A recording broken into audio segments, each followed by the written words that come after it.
बड़ी खबर पर लगातार हम बने हुए हैं, पल पल के अपडेट आप तक पहुंचा रहे हैं। हाथरस में जो सत्संग के दौरान भगदड़ मची, 120 से ज्यादा लोगों की मौत की आशंका और मरने वालों का आंकड़ा अभी बढ़ सकता है। इस बीच लखनऊ से लेकर हाथरस तक हलचल तेज हो गई है। सीएम योगी आदित्यनाथ ने जांच के आदेश दे दिए हैं। 3 मंत्री घटनास्थल पर पहुंच चुके हैं और कैंप कर रहे हैं। मंत्री असीम, अरुण, संदीप सिंह और लक्ष्मी नारायण, ये तीनों मंत्री पहुंच चुके हैं, घटनास्थल पर कैंप कर रहे हैं। सीएम योगी आदित्यनाथ ने सख्त लहजे में कहा कि राज्य सरकार इसकी पूरी तह में जाएगी और यह हादसा है या साजिश, इसकी पूरी जांच होगी। घटना पर राजनीति करना दुर्भाग्यपूर्ण है और सीएम योगी कल हाथरस भी जाएंगे खुद और रिपोर्ट तब तक तैयार करने के लिए कहा गया है। वहां डीजीपी भी मौजूद हैं, मुख्य सचिव भी मौजूद हैं, 3 मंत्री भी मौजूद हैं और तमाम पहलुओं से इस घटना की जांच की जा रही है और 24 घंटे में रिपोर्ट मांगी गई है। सीएम योगी आदित्यनाथ ने कहा कि 24 घंटे में यह रिपोर्ट दीजिए और घटना की तह तक जाएंगे। क्या कुछ कहा सीएम योगी ने, सुनिए। प्रधानमंत्री जी ने भी और आदरणीय गृह मंत्री जी ने भी इस घटना पर अपना गहरा दुख व्यक्त करते हुए शोक संतप्त परिजनों के प्रति अपनी संवेदना व्यक्त की है और भारत सरकार ने भी और राज्य सरकार ने भी मृतक के परिजन को 2-2 लाख रुपए की और गंभीर रूप से घायल परिवारों की, नागरिकों के लिए भी 50-50 हजार रुपए की सहायता की घोषणा की है। राज्य सरकार इस पूरी घटना की तह में जाएगा। यह हादसा है या साजिश, यह भी हम इसकी तह में जाकर के इसको देखेंगे। इस प्रकार की घटना पर पीड़ितों के प्रति संवेदना व्यक्त करने की बजाय राजनीति करना यह अत्यंत दुर्भाग्यपूर्ण है और निंदनीय भी। तो उत्तर प्रदेश के हाथरस में सत्संग के दौरान मची भगदड़ की घटना ने पूरे प्रदेश को हिलाकर रख दिया है। भगदड़ के दौरान अब तक 120 से अधिक लोगों की मौत हो गई है। घायल इतने हैं कि मरने वालों का आंकड़ा लगातार बढ़ता जा रहा है क्योंकि घायलों की स्थिति बहुत नाजुक है। भगदड़ की वजह यह थी कि यहां कथा कहने आए कथावाचक भोले बाबा का काफिला निकल रहा था और इस दौरान सत्संग में शामिल श्रद्धालु भी अपने घर के लिए निकल रहे थे। बाबा के काफिले को निकालने के लिए भीड़ को एक हिस्से से रोका गया और इसी दौरान भगदड़ मच गई। मृतकों में ज्यादातर लोग हाथरस और एटा के रहने वाले थे। तो ये शमशान दरबार और प्रवचन सुनने आए लोग, उन्होंने सोचा भी नहीं होगा कि सत्संग में शामिल होने जा रहे हैं या मौत के दरबार में, शमशान के दरबार में शामिल होने जा रहे हैं और मौत का प्रवचन सुनने जा रहे हैं। चीख पुकार मच गई। देखते ही देखते भगदड़ के दौरान कई लोग इधर उधर गिरे पड़े नजर आए, शव कई जगहों पर बिखरे पड़े नजर आए, लोग अपनों की तलाश में इधर उधर चीख पुकार करते नजर आए। हाथरस पूरी तरह से दहल गया और लखनऊ तक हलचल तेज हुई। सीएम योगी आदित्यनाथ एक्शन में आए और तुरंत अपने 3 मंत्रियों को घटनास्थल के लिए रवाना किया। डीजीपी, मुख्य सचिव भी तुरंत वहां के लिए रवाना हुए और पहुंच चुके हैं, घटनास्थल पर कैंप कर रहे हैं। यही वो बाबा हैं। बाबा का प्रवचन सुनने आए हजारों लोग हाथरस और एटा से पहुंचे थे। कमी थी, बहुत बड़ी कमी थी, बहुत बड़ी लापरवाही थी। और ये देखिए प्रवचन के दौरान की तस्वीर, ये आप समझिए कि हादसे से पहले की तस्वीर। यहां इतनी भीड़ और व्यवस्था के नाम पर देखिए कुछ भी नहीं।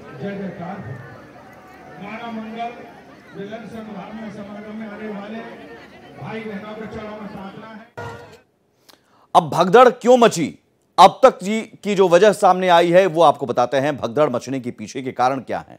दरअसल सत्संग खत्म हो गया था, सत्संग का समापन हो गया था। एक साथ लोग निकल रहे थे। हॉल छोटा था, जगह बहुत छोटी थी और गेट संकीर्ण, गेट जो निकलने का एग्जिट गेट था वो संकीर्ण था। पहले निकलने के चक्कर में भगदड़ मची, लोग एक दूसरे पर गिरते गए और इनमें ज्यादातर महिलाएं और बच्चे, मृतकों में और घायलों में ज्यादातर महिलाएं और बच्चे शामिल हैं। एक और बड़ी वजह गर्मी और उमस, चूंकि आज गर्मी और उमस का मौसम रहा, गर्मी और उमस से भी भगदड़ मची। पंडाल में भारी संख्या में लोग पहुंचे थे। उमस और गर्मी से लोग बेहाल थे। जब सत्संग खत्म हुआ, लोग जाने लगे जल्दी से और निकलने की एक जल्दबाजी में भगदड़ मची। लोग एक दूसरे को कुचलते हुए आगे बढ़ गए। कथावाचक भोले बाबा कौन है जिनके सत्संग में, जिनके प्रवचन में ये शमशान बन गया दरबार? कासगंज के पटियाली के बहादुर नगर के रहने वाले, मुख्य नाम एसपी सिंह है, भोले बाबा के नाम से प्रचलित है। 17 साल पहले पुलिस में एसआई के पद से नौकरी छोड़ी थी। इसके बाद से सत्संग शुरू कर दिया था। और ये तस्वीर देखिए, टाई लगाकर, टाई कोट पहनकर और अपनी पत्नी के साथ बैठते हैं। ये बाबा अनोखे हैं, टाई कोट लगाकर, और इनके साथ जो सुरक्षाकर्मी, निजी सुरक्षाकर्मी होते हैं, जो काफिला को निकालने की कोशिश कर रहे थे। एक बड़ी वजह यह भी बताई जा रही है कि काफिला को निकालने के लिए भीड़ को एक हिस्से से रोका गया और उस दौरान जल्दबाजी हुई, भगदड़ मची। हाथरस घटना से जुड़ी बड़ी खबर यह आ रही है कि जेल से छूटने के बाद अपना नाम और पहचान बदलकर बर्खास्त हेड कांस्टेबल सूरज पालदर बाबा बन गया है। असली नाम सूरज पालदर, और ये पुलिस से बर्खास्त हो चुका था, हेड कांस्टेबल था। दरअसल हाथरस हादसे का मुख्य जिम्मेदार साकार विश्वहरि भोले बाबा का असली नाम सूरज पाल है, जो कि उत्तर प्रदेश पुलिस में हेड कांस्टेबल की नौकरी करता था। लगभग 28 साल पहले सूरज पाल उर्फ भोले बाबा इटावा में भी एलआईयू में तैनात रह चुका है। सूत्रों के मुताबिक नौकरी के दौरान बलात्कार का मुकदमा लिखे जाने के बाद हेड कांस्टेबल सूरज पाल पुलिस विभाग से बर्खास्त किया गया था।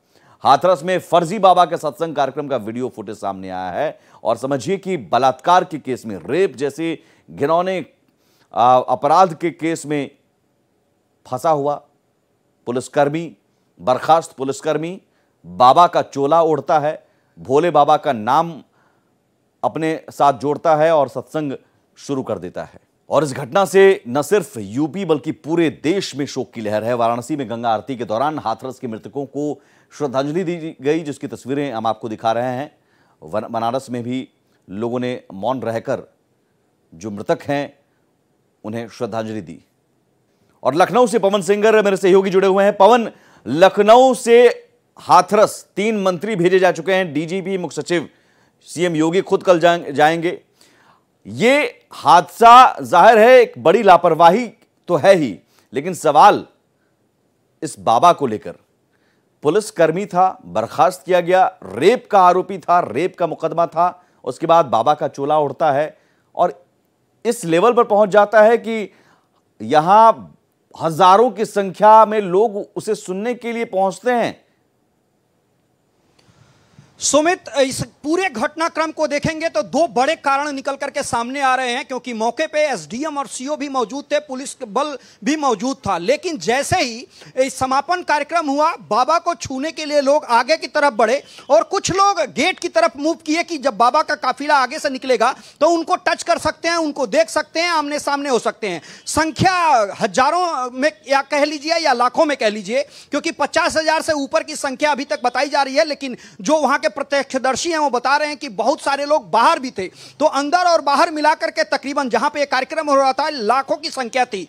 और ये बाबा 1-2 दिन में नहीं, बल्कि ये लगातार उस क्षेत्र में तमाम सारे अनुयायी और लोगों से मिल करके एक तरीके से बड़ा संगठन और अनुयायी बनाने का काम किया था। इटावा में इसकी पोस्टिंग थी। उसी दौरान ये रेप के मामले में जेल गया था, बर्खास्त किया गया था। बाहर निकलने के बाद नाम बदल करके और सत्संग करने लगा। ये बाबा अभी भी फरार है, मोबाइल स्विच ऑफ कर रखा है, तमाम सारी टीमें सर्विलांस पे लगा रखी हैं, और ये किस तरीके से वहां से निकल करके अभी कहां ये पता नहीं चल रहा है। दूसरी बात, इस पूरे मामले के लेकर के उच्च स्तरीय जांच कमेटी योगी आदित्यनाथ ने बनाने का काम किया है। खुद 5 कालीदास जो सरकारी आवास है वहां से मॉनिटरिंग कर रहे हैं। वो मौके पे 3 मंत्री असीम अरुण वहां पे मौजूद हैं, संदीप सिंह मौजूद हैं, लक्ष्मी नारायण चौधरी मौजूद हैं। उसके अलावा चीफ सेक्रेटरी और डीजीपी वहां पे मौजूद हैं, कैंप किए हैं। 24 घंटे के अंदर रिपोर्ट सबमिट करनी है कि इस घटना के पीछे का मूल वजह क्या है, परमिशन लिया गया, कितने लोगों की संख्या बताई गई, कितने पुलिस बल की वहां पे मांग की गई, कितने लोग वहां पे मौजूद थे, अधिकारियों को किस तरीके से वहां पे बताया गया, जो एप्लीकेशन दिया गया था परमिशन के लिए उसमें संख्या क्या थी। ये तमाम ऐसी बातें हैं जो जांच रिपोर्ट में निकल करके सामने आएंगी। लेकिन अगर उत्तर प्रदेश का इतिहास उठा करके देखेंगे तो पिछले 10-15 सालों में मुझे याद है कि कृपालू जी महाराज यहीं लखनऊ से कुछ दूरी पे है, प्रतापगढ़ में उनका आश्रम पड़ता है और वहां पे तकरीबन 65 लोगों की डेथ हुई थी। इसी तरीके से भगदड़ में केवल चप्पल और जूते वहां पे दिखाई दे रहे थे, लोग एक दूसरे के ऊपर चढ़ करके वहां पे एक तरीके से भागने का काम किए थे, उसमें कई सारी डेथ हुई थी। कुंभ का मेला 2013 मुझे याद आता है जब प्रयागराज रेलवे स्टेशन पे इसी तरीके से भगदड़ हुआ था और 36 लोगों की मौत हुई है। उसके अलावा मेरठ में एक ट्रेड शो चल रहा था जहां पे आग लगी थी, भगदड़ हुआ था और वहां पे कई सारे लोग जो है वो अपनी जान गंवाने का काम किए थे। तो इस तरीके की घटनाक्रम से पहले जो परमिशन लेने की कवायद की जाती है सुमित, उसमें संख्या कम बताया जाता है ताकि परमिशन आसानी से मिल सके। उसके बाद जब सत्संग जैसे कार्यक्रम जहां पे एक बाबा लगातार आसपास के क्षेत्रों में अपने अनुयायी बनाने का काम किया हो, उसके सत्संग में अखिलेश यादव जैसा बड़ा नेता शामिल होने का काम करता हो और मंच से अखिलेश यादव तारीफ करते हैं उस बाबा की, तो इस तरीके के लोग जब शामिल होते हैं और एक तरीके से कहा जाए कि जो सरकार और नेता, जो बड़े नेता होते हैं, जब उनका बर्दाश्त हासिल होता है ऐसे बाबाओं की, तो इनकी क्षमता और दुगुनी हो जाती है। और उसका नतीजा आज देखने को मिला जब हाथरस और उसके आसपास के लोग सत्संग में थे और बाबा को छूने के लिए, बाबा से मिलने के लिए प्रयास करने लगे और वहां पे जो उनके बाउंसर थे उन्होंने रोकने का काम किया, वहां पे जो पुलिस बल था वो प्रयास करने का काम किया, लेकिन तमाम सारी महिलाएं थी वहां पे जो सत्संग सुनती थी और बाबा के सत्संग में शामिल होती थी, उन लोगों ने एक तरीके से छूने के प्रयास में भगदड़ मची और एक दूसरे के ऊपर आ गए लोग और जो मौत का आंकड़ा है वो लगातार बढ़ रहा है। 116 जो आईजी सलाम माथुर हैं उन्होंने जो आंकड़ा दिया 116 की इतनी डेथ यानी पुष्टि हो चुकी है, लेकिन आंकड़ा 120 से ऊपर जा रहा है। जैसा कि आपने बताया कि जो लोग घायल हैं, गंभीर रूप से घायल हैं, महिलाएं हैं, उनके सर पे लोगों ने चढ़ करके भागने का काम किया। इस तरीके से वहां पे वारदात हुई है, लिहाजा ये आंकड़ा जो है वो बढ़ सकता है। लेकिन योगी आदित्यनाथ के बारे में एक बात कही जाती है कि वो इस तरीके के घटना करने वाले चाहे जो लोग भी हों, पार्टी के हों, पार्टी से बाहर के लोग हैं, वो किसी के नहीं हैं, यानी किसी की वो सुनते नहीं हैं। और जब प्रधानमंत्री नरेंद्र मोदी, गृह मंत्री अमित शाह ने योगी आदित्यनाथ से अपडेट लिया तो योगी आदित्यनाथ ने इन तमाम विषयों को लेकर के दो टूक कहा कि इस पूरे मामले की जांच की जा रही है, तह में जाया जा रहा है। अभी जो लोग राजनीति कर रहे हैं उनको राजनीति नहीं करनी चाहिए क्योंकि घटना बड़ी है, सत्संग का मसला था, इसलिए पुलिस बल भी वहां पे बल प्रयोग नहीं कर सकता था। तमाम ऐसी बातें हैं कि किस तरीके से आयोजन किया गया। एक बड़ी बात यहां पर यह है, आप सीएम योगी आदित्यनाथ ने यह कहा कि यह साजिश है, इस एंगल से भी जांच की जाएगी, तह तक जाएगा पूरा प्रशासन। साजिश का एंगल कैसे और साजिश क्या लग रहा है कि सरकार को बदनाम करने के लिए कुछ बड़ी साजिश भी रची गई? सीएम योगी अगर साजिश शब्द का इस्तेमाल कर रहे हैं तो बहुत बड़ी बात है।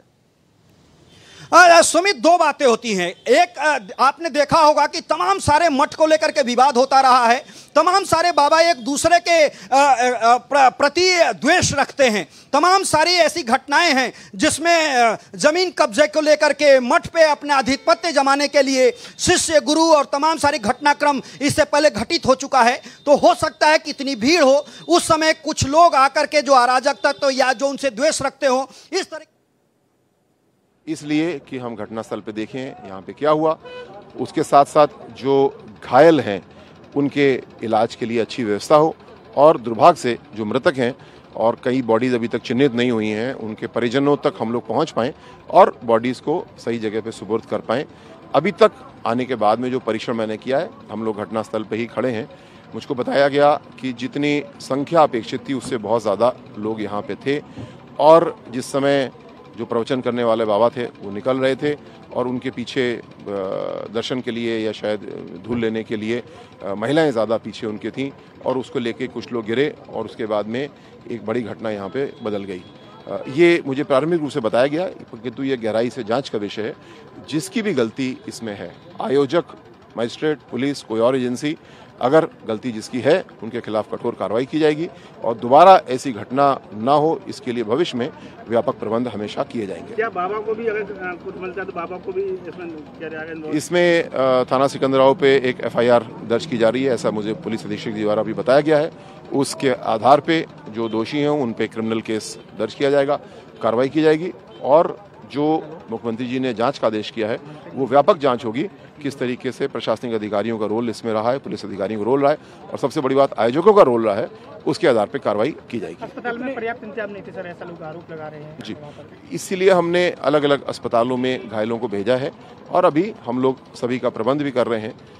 पार्टी की तरफ से बहुत सारे वॉलंटियर्स लगाए जा रहे हैं, क्योंकि दुखद घटना है, गंभीर घटना है, लेकिन जो उसकी प्रतिक्रिया चाहिए वो हम लोग दे रहे हैं, सरकार की तरफ से भी, संगठन की तरफ से भी। प्रशासन के ऊपर सवाल उठ रहे हैं कि जो मेडिकल के लिए उपचार मिलना चाहिए था वो समय से नहीं मिल पा रहा, उसकी वजह से दिक्कत है।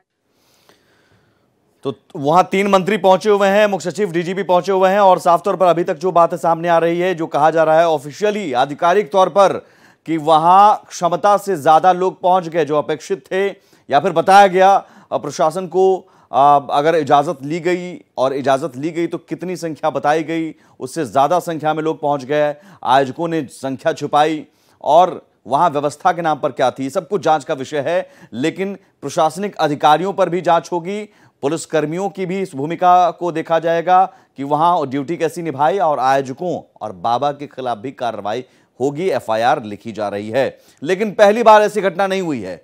आप देखिए, कुंभ से लेकर हाथरस तक कब कब भगदड़ मची और भगदड़ से जान गई। साल 1954 से शुरू करते हैं। 1954 में कुंभ मेले के दौरान 800 से ज्यादा लोगों की मौत हो गई थी। उस वक्त भगदड़ मचने में 3 फरवरी 1954 को हादसा हुआ, 200 लोग लापता, 2000 लोग घायल। महाराष्ट्र के मंदरा देवी मंदिर में मची थी भगदड़। 25 जनवरी 2005 को बड़ा हादसा यहां हुआ था, 340 भक्तों की मौत हो गई थी। फिर जोधपुर में चामुंडा देवी मंदिर में बम विस्फोट की अफवाह फैली थी 30 सितंबर 2008 को और इस अफवाह के कारण भगदड़ मची, 250 भक्तों की मौत हो गई थी, 60 लोग घायल हुए थे। 3 अगस्त 2008 को हिमाचल में लैंडस्लाइड और नैना देवी मंदिर के दर्शन के लिए वहां भक्त जुटे थे। लैंडस्लाइड के कारण भगदड़ मची, अफरा तफरी में 146 लोगों की जान गई। 4 मार्च 2010 को प्रतापगढ़ में कृपालू महाराज के राम जानकी मंदिर में भगदड़ मची, हादसे में 63 लोगों की मौत हो गई, मरने वालों में ज्यादातर महिलाएं थीं। 1 जनवरी 2022 को वैष्णो देवी मंदिर में मची थी भगदड़ और इस भगदड़ में 12 लोगों की मौत हुई, कई घायल हो गए। 21 अप्रैल 2019 को करुप्पा स्वामी मंदिर में भगदड़ मची थी, 7 लोगों की मौत हुई थी तमिलनाडु में। फिर चित्रा पूर्णिमा की रात को मंदिर में पूजा के लिए भक्त जुटे थे, जहां पर यह भगदड़ मची। 14 जनवरी 2011 को केरल के इडुक्की में सबरीमाला मंदिर में भक्त जुटे, श्रद्धालुओं से भरी एक जीप भीड़ में घुसते हुए पलट गई, कई लोगों की घटनास्थल पर ही मौत हो गई और इसके बाद लोगों के बीच भगदड़ मच गई, 109 लोगों की मौत हो गई। दतिया में 2013 में रतनगढ़ माता मंदिर में जब पुल गिरा, साल 2013 में मध्य प्रदेश के दतिया में रतनगढ़ माता मंदिर में भगदड़ मची। शारदीय नवरात्रि के दौरान मंदिर तक जाने वाले पुल पर भगदड़ मची और इस हादसे में 115 लोगों की मौत हो गई, बड़ी तादाद में महिलाएं और बच्चे शामिल थे। 10 फरवरी 2013 को प्रयागराज जंक्शन में मच गई थी भगदड़। प्रयागराज में कुंभ मेले के दौरान जबरदस्त भगदड़ मची थी। 10 फरवरी के दिन मौनी अमावस्या का स्नान था। स्नान दान करने के बाद श्रद्धालु अपने घर जाने के लिए जा रहे थे। फुट ओवर ब्रिज की सीढ़ियों पर भगदड़ मच गई और इस घटना में 35 लोगों की दर्दनाक मौत हो गई। 7 मार्च 2023 को मंदिर में स्लैब टूटने से 36 लोगों की मौत हुई थी। मध्य प्रदेश के इंदौर में बिलेश्वर महादेव झूलेलाल मंदिर का स्लैब टूट गया। स्लैब टूटने से मंदिर में मौजूद श्रद्धालुओं में भगदड़ मची, हादसे में 36 लोगों की मौत हो गई। आप देखिए, जो धार्मिक स्थल हैं या इस तरह के सत्संग या इस तरह के प्रवचन, यहां पर व्यवस्था की कमी या लापरवाही के कारण भगदड़ मचती रही, लोगों की जान जाती रही, कुंभ से हाथरस तक। और ये सिलसिला कब थमेगा? आखिर क्यों इस तरह के आयोजन को लेकर सख्ती नहीं बरती जाती है? जो लापरवाही है वो बार बार क्यों होती है? क्योंकि कहा तो जाता है कि अगली बार ऐसी घटना न हो, इसके लिए हम प्रयास करेंगे। पवन सिंगर हमारे साथ जुड़े हुए हैं। पवन, आपने पुरानी घटनाओं का जिक्र किया, हमने भी 1954 से लेकर अब तक तमाम घटनाओं का जिक्र किया, जबकि जिसमें यूपी की 2 बड़ी घटना जिसका आपने जिक्र किया था, कुंभ का और प्रतापगढ़ का, कृपालू महाराज के दरबार का। सवाल है कि इस तरह की आयोजन में क्या प्रोटोकॉल होते हैं, क्या आयोजकों को क्या क्या दिशा निर्देश होता है कि अगर आप इस तरह का आयोजन करते हैं तो कौन कौन से नियम हैं जिसका पालन करना जरूरी है, और नियम का पालन नहीं होता है तो फिर उसकी अनदेखी क्यों की जाती है, क्यों नहीं कार्रवाई होती है? सुमित, अगर आप नियम और कानून पे जाएंगे तो आपको बहुत सारे नियम और कानून हैं इस मसले को लेकर के। मुझे याद है कि अगर आपको कोई इस तरीके का आयोजन करना है तो बहुत सारी परमिशन लेनी होती है, नगर निगम से लेकर के और डीएम ऑफिस तक से परमिशन लेना होता है।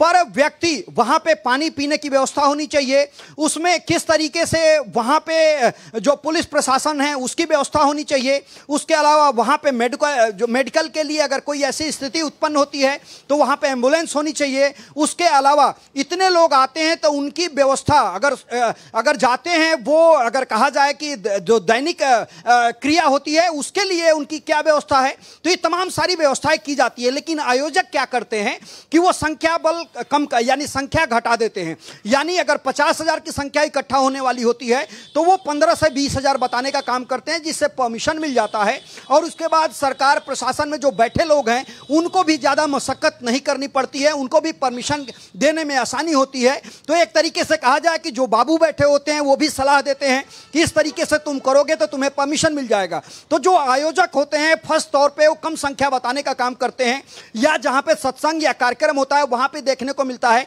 कि जो चूंकि धार्मिक प्रयोजन है इसलिए आसानी से उनको परमिशन मिल जाता है और वो सरकार से इस तरह की कोई व्यवस्था की डिमांड भी नहीं करते हैं। लेकिन जो वहां पे अधिकारी हैं, जो एसडीएम, सीओ या जो लोकल स्तर के अधिकारी हैं, उनको देखना होता है कि वास्तव में इतनी भीड़ आ रही है तो उनके लिए जो आयोजक हैं उनकी तरफ से क्या व्यवस्था है, सरकार की तरफ से क्या व्यवस्था होनी चाहिए, ताकि आने वाले समय में अगर इस तरह की कोई घटना, क्योंकि पहली बार ये घटना नहीं घटित हो रही है, तो इस घटना से निपटने के लिए किस तरह की व्यवस्था की जा सकती है।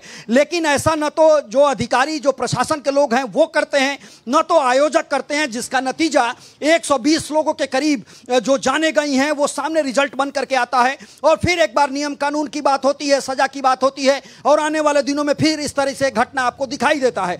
लिहाजा इस बार ये शायद वक्त है जब योगी आदित्यनाथ इस पूरे मसले को खुद मॉनिटर कर रहे हैं। यहां तक उन्होंने कहा कि इस पूरे मसले के तह तक जाएंगे, आयोजक हो या बड़े कोई रसूखदार हो या खुद बाबा ही क्यों ना हो, अगर उसके खिलाफ मामला बनता है तो संगीन धाराओं में उसके खिलाफ मामला दर्ज किया जा रहा है। सभी लोगों को जेल भेजा जाएगा, एक नजीर पेश की जाएगी, और आने वाले समय में प्रशासन के लिए भी एक गाइडलाइन जारी किया जाएगा कि जो गाइडलाइन पहले से है उसको पुख्ता तौर पे जांच करें, उसके बारे में जानकारी लें। अगर उसमें कोई कमी मिलती है तो परमिशन न दें, क्योंकि अगर परमिशन दे देते हैं तब आयोजकों के पास एक बड़ा हथियार होता है कि मैंने परमिशन ली थी, लेकिन परमिशन किस बिहाफ पे ली थी, किस तरीके से परमिशन ली थी, उसके पीछे का क्या क्या तथ्य छुपाया गया, ये तमाम ऐसी बातें हैं जो घटना को जन्म देता है। और ये घटना उसी का नतीजा है, चाहे वो आप जब 24 घंटे में जो योगी आदित्यनाथ ने समय दिया है पूरे मामले की तह तक जाने की, जब उसका रिपोर्ट आएगा तो आप उसको सामने समझ में आएगा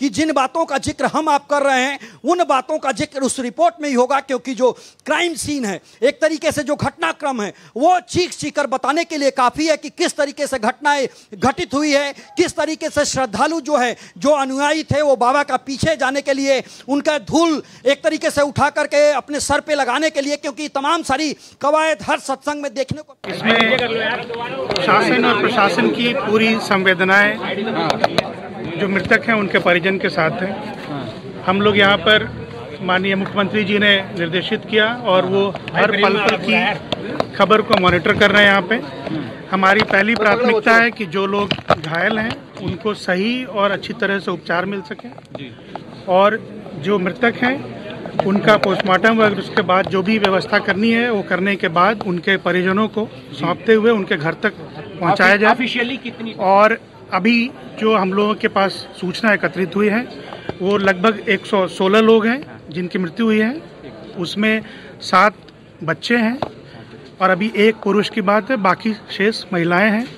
और इसमें जिन लोगों का शिनाख्त हो पाया है वो लगभग 72 लोग हैं। तो 72 लोगों की शिनाख्त तो हो चुकी है, और समझिए कि ज्यादातर संख्या में महिलाएं और बच्चे हैं। महिलाएं और बच्चों की मौत हुई है, या घायलों की संख्या में महिलाएं और बच्चे ज्यादा हैं। और जैसा कि पवन सिंगर मेरे सहयोगी जुड़े हुए हैं, वो लगातार बता रहे थे कि तमाम नियम कायदे होते हैं लेकिन उनकी अनदेखी की जाती है। वो रिपोर्ट आएगी और रिपोर्ट में पता चलेगा कि कहां से अनदेखी हुई है। साफ कह दिया गया है कि अधिकारी स्तर पर, प्रशासनिक स्तर पर अगर कोई लापरवाही हुई है वहां भी कार्रवाई होगी, आयोजकों के खिलाफ भी कार्रवाई होगी, एफआईआर लिखी जा रही है। लेकिन इस तरह के हादसे थमेंगे कैसे? और सवाल एक और भी है कि इस तरह के बाबा कैसे बन जाते हैं, क्योंकि बलात्कार का आरोपी पुलिस से बर्खास्त और फिर बाबा का चोला ओढ़ लेता है और तमाम श्रद्धालु, तमाम जो भक्त हैं वो बन जाते हैं, हजारों की संख्या में पहुंच जाते हैं, जान की बाजी लगाकर बाबा के पीछे दौड़ते हैं। ये कैसी भक्ति है या अंधभक्ति है? क्योंकि यहां पर सीधे सीधे जो खंगाला गया बाबा का प्रोफाइल, जो पवन बता रहे हैं कि भगौड़ा है, रेप का आरोपी है, तो प्रशासन की नजर में भी कैसे छिपा रहा? ये सारे सवाल हैं जिसके जवाब अभी मिलने बाकी हैं और भारत एक्सप्रेस पर लगातार इस बड़ी खबर पर नजर बनी हुई है। पल पल के अपडेट आप तक हम पहुंचा रहे हैं। पवन, फिलहाल बहुत शुक्रिया तमाम जानकारी के लिए। आप अपडेट पर नजर बनाकर रखिए।